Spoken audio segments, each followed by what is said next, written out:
Welcome everyone. All right, welcome everyone. Sorry about that. Okay, this particular video is entitled Solving Systems of Linear Equations by Substitution. Now, we've already done solving by graphing, and let's be honest, mostly all you did was just plug it into the calculator, and then the calculator gave you the answer, and I've shown you how to do that. If you're still struggling with that, please let me know. I would be glad to help you through that. Now, so here's a system, and they want you to do it with graphing. Now, the question is, what makes this system difficult? Well, the second equation is not in slope-intercept form. Y is not isolated, so you have to do that. And this one, let's be honest, is not a really difficult one.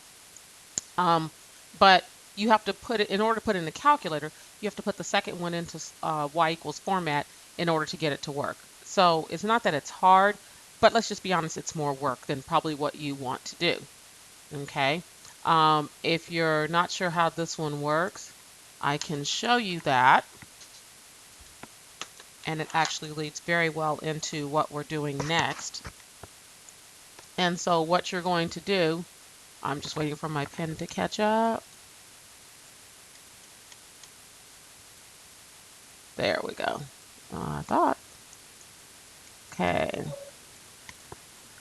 Sorry. The pen is not wanting to respond. Okay.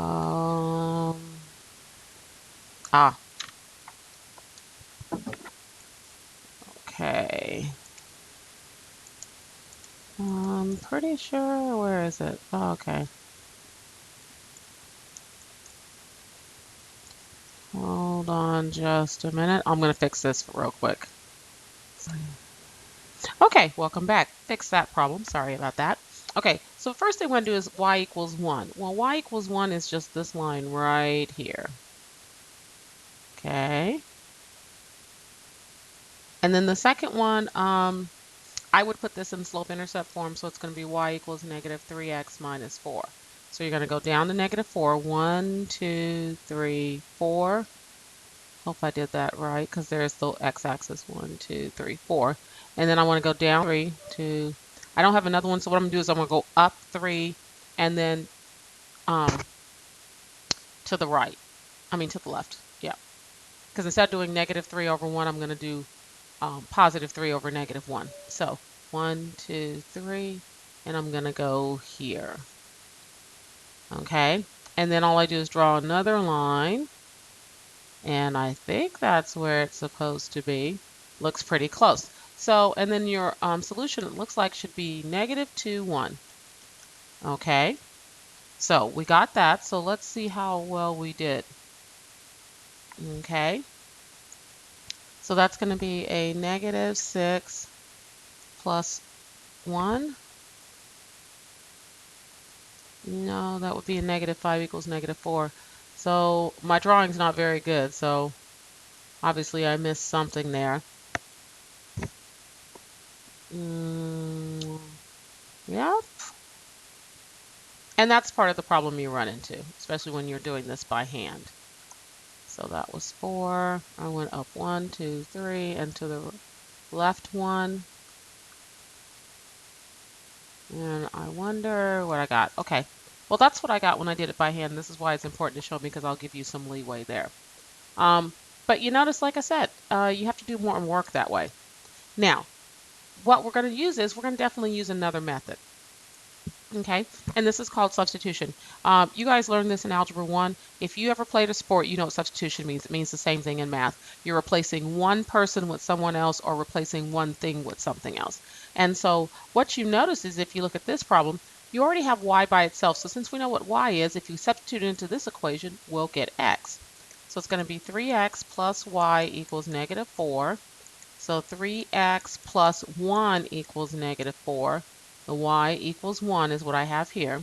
So it's going to be, whoops, let me erase that. We're going to subtract 1 from both sides. Oh, and maybe I did get it. I don't know.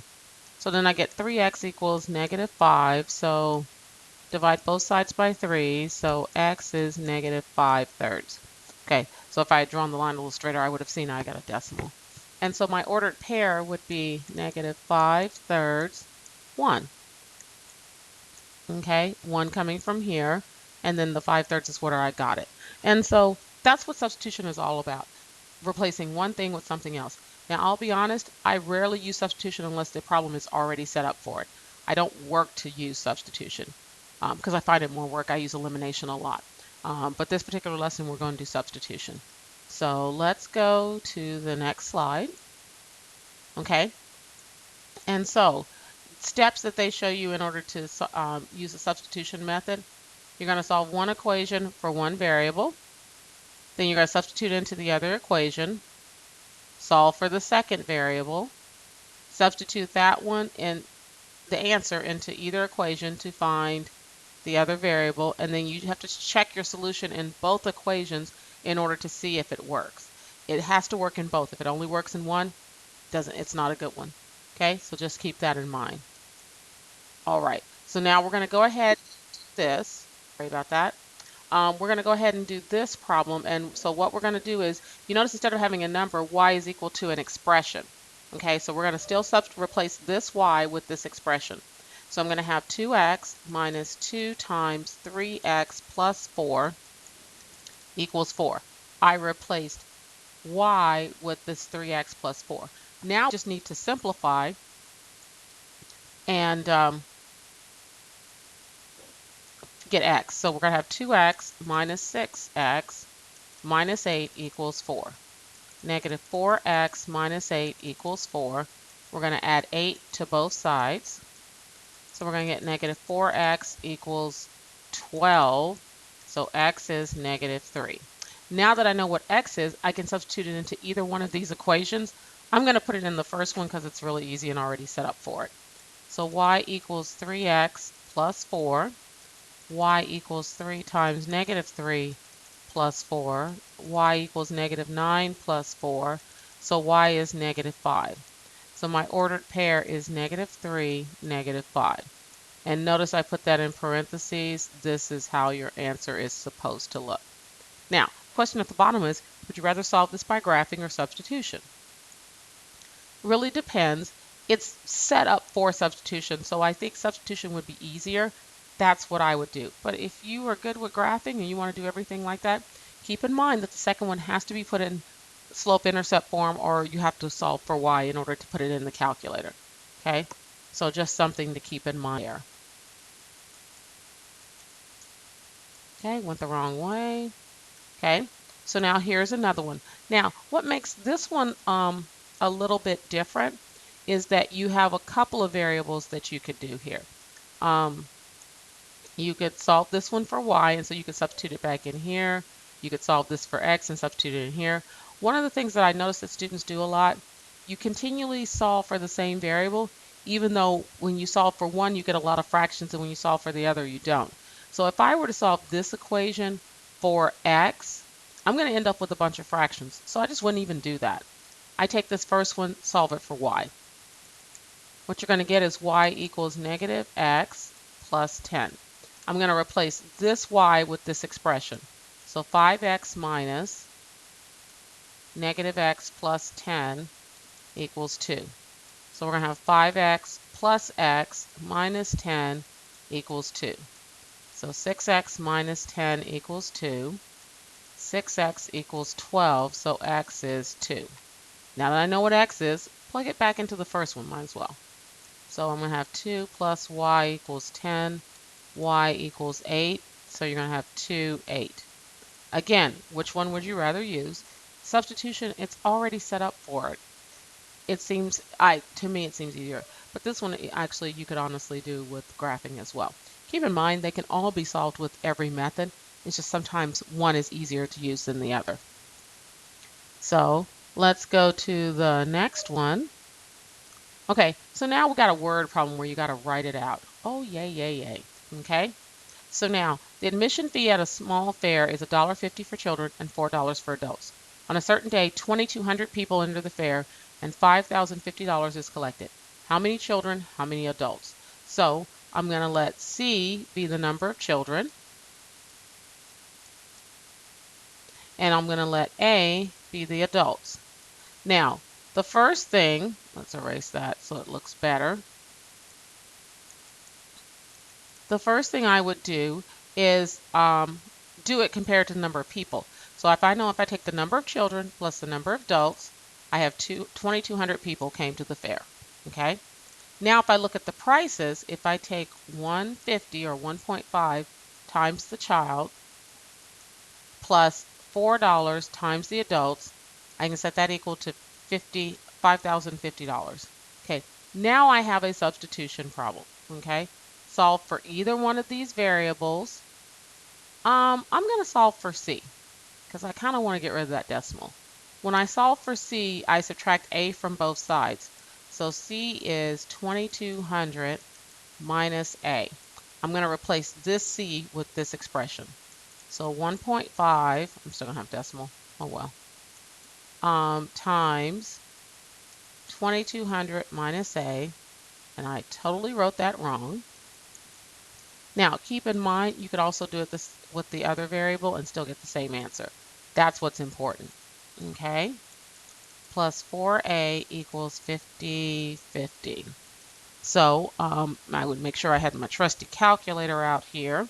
So I'm going to do 1.5 times 2,200. That's going to be 3,200. Okay, 3,300, sorry. So 3,300 minus 1.5A plus 4A equals 50, 50. I'm going to combine the A's, so I have 3,300. Whoops, not 33,000. Sorry about that. Okay. Okay, and then I have a negative 1.5 plus 4. So I have plus 2.5A equals 50, 50. I'm going to subtract 3,300 from both sides. When I do that, I get 2.5A equals 50, 50 minus 3,300. I'm going to get 1,750. Okay, I'm going to divide both sides by 2.5. And when I do that, A is, so 1,750 divided by 2.5. I get that I sold 700 adult tickets. So if I take and replace the A with 700, I'm going to get, let's pull this down a little bit. So I have C plus A equals 2,200. A is 700, so C plus 700 equals 2,200. I'm going to take 2,200 minus 700. It's going to be C is 1,500. So I have 700 adults and 1,500 kids. That's how many people attended the fair. Really very straightforward. You do the price and you do the number of people. That's where the two equations came from. Okay, so I'm doing the next one.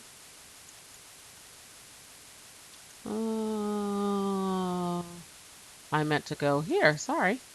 Okay, so now here's another one that we like to use a lot where we use the sum of two numbers and then the difference of the two numbers. That's usually pretty straightforward. So to find the value of two numbers, we're going to use x and y. If their sum is 23, so that means x plus y is 23, and their difference is 3. X minus y is 3, okay? And then here, I would solve for x. So I'm going to do add y to both sides. So x equals 3 plus y. So I'm going to take x plus y equals 23. I'm going to replace x with 3 plus y. So 3 plus y is 23. 3 plus 2y is 23. Subtract 3 from both sides. So 2y is equal to 20. Y is 10. Well, if I know what y is, x plus y equals 23. X plus 10 equals 23. So x equals 13. So what two numbers are they? 10 and 13. They have a sum of 23 and they have a difference of 3. And there you go. All right. Let's see what we've got next. Okay, now again, the same type of thing here. So the sum of the digits of a two-digit number is 7. When the digits are reversed, the number is increased by 27. So hint, let's use T for the tens digit of the original number and U for the units or ones digit, okay? So if you add the digits, so T plus U is 7. Now if you reverse them and do U plus T, it says you get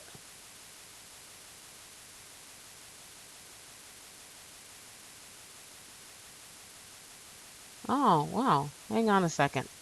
Gotta think about that one. When the digits are reversed, the number is increased by 27. Hmm. But if you reverse it, it increases. Some of the digits is 7. Okay. I'm gonna pause this for a moment. Let me come back to you on this one, okay? All right, thank you for waiting. You guys, this one is a little more complicated um, than anticipated when it was put on here. So we're just going to kind of ignore this one and yeah, just sort of delete this page. Um, I got most of it, but let's just be honest, it's not on the test because I did double check on that. And it's not one that you're going to get right away, okay? So we're just going to go ahead, let's clear this screen and let's just delete this page.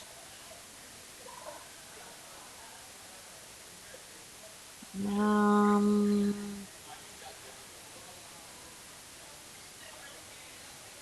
there we go.